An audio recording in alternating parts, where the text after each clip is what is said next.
शिवसेनेचे आमदार आदित्य ठाकरे सध्या बोलतात, आपण थेट जाऊयात. आदित्य ठाकरे आले आहेत. चेक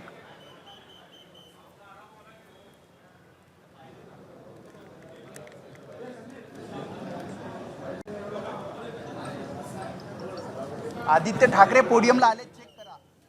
आदित्य ठाकरे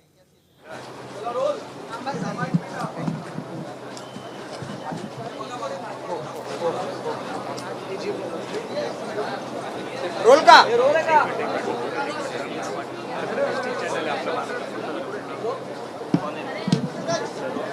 रोल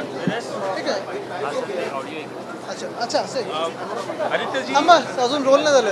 हे रोल का चिकन रोल की व्हेज रोल? आदित्य जी 6 खासदार शिवसेनेत गेले खरे, सेलिब्रेशन होण्याऐवजी शिव्यांची लाखोळी वाहिली जाते. उलट घडते असं वाटतंय कुठतरी. मला वाटतं पहिली गोष्ट म्हणजे आपण हा शब्द वापरणं की शिवसेनेत गेले ते मिंदेच्या टोळीत गेलेले आहे. आणि दुसरं म्हणजे मिंदेंच्या टोळीची संस्कृती काय आहे ही जगासमोर आलेली आहे. आत्ताच आपल्याकडून ऐकलं की एका पळकुटे खासदारांनी ज्यांनी सगळ्यांनाच धमकी देणं सुरू केलं, स्वप्नात पण आता इकडे तिकडे धमकी देत असेल, त्यांनी प्रेसवाल्यांना धमकी दिली, शिवीगाळ केली. पण मला एक सांगा, सकाळी केली, रात्री केली, कधी केली? म्हणजे नाही म्हणजे त्या मूडमधून कुठच्या बाहेर आलेत नाही आलेत हे आहे. आणि दुसरं म्हणजे आपण पाहिलं असेल, काल संजय राऊत साहेबांनी पण सांगितलेलं आहे की लाईनीवर राहा, अन्यथा लाईनीवर आणायला लागेल. तर हे सगळं मला वाटतं भाजपचे वरिष्ठ नेते पाहत आहेत की नाही, हे पंतप्रधान पाहत आहेत की नाही, की पंतप्रधानांना पण अशी लोक अवतीभवती पाहिजेत. हे भाजपची संस्कृती काय बोलते हे मला वाटतं जास्ती आता महत्त्वाचं ठरेल. की आमच्या घरी यायचं नाही आणि कुठलेही प्रश्न आम्हाला विचारायचे नाही. जे प्रश्न होते त्यांना उत्तर मी दिलेली आहे. मुद्दा हाच आहे की काही ठराविक जे पळालेले लोक आहेत त्यांना जनतेचे प्रश्न नकोसे झालेले आहेत. त्यांना कुठचंही बाकीचं दिसत नाही, नुसतं स्वतःचा पैसा वाढणार कसा आणि मग आपल्या स्वतःच्या बँकेच्या खात्यात हा भ्रष्टाचाराचा पैसा येणार कसा, एवढंच त्यांना तप काळजी आहे, बाकी काही काळजी नाही. ते लोकप्रतिनिधी आहेत, अशा पद्धतीनं म्हणणं पण पत्रकारांना असं म्हणणं की मला कुठलेही प्रश्न विचारायचे नाही. मग त्यांनी लोकप्रतिनिधी असण्याचं ते आता मिंदे प्रतिनिधी झालेले आहेत, लोकप्रतिनिधी राहिले नाही आहेत. त्यांनी हिंमत असेल एवढं काय ना की शिवीगाळ करतायत, धमक्या देत आहेत, एवढे सगळे दादागिरीचा आव आणत आहेत. मी एवढंच विचारत आहे, थोडी जरी हिंमत आणि लाज असेल ना तर आज खासदारकीचा राजीनामा द्यावा आणि निवडणुका भाजपच्या चेहऱ्यावर किंवा मिंदेंच्या चेहऱ्यावर लढून दाखवा. एवढं दाखवा. म्हणजे प्रेसला शिवीगाळ करतात, लोकांना धमके देतात, कार्यकर्त्यांना धमके देतात, हे सगळं एका बाजूला. एवढं जर हिंमत असेल, एवढं जर दम असेल तर राजीनामा द्या आणि निवडणुकीला सामोरे या. हिंमत दाखवा, चला. म्हणून तर सांगतो, या फालतूच्या गोष्टी करण्यापेक्षा त्यांनी निवडणुकीला सामोरे यावं. कळेल किती दम आहे त्यांच्यामध्ये.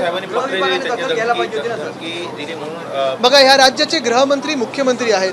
आता ते कुठपर्यंत त्यांच्या कर्तव्याचं पालन करतात हे आपल्याला कळेल, की राजकारणात ते पण खेचले गेलेत, की त्यांचे हात बांधले गेलेत हे पण कळेल. याला लागूनच या सगळ्या खासदारांना Y+ दर्जाची सुरक्षा व्यवस्था आहे.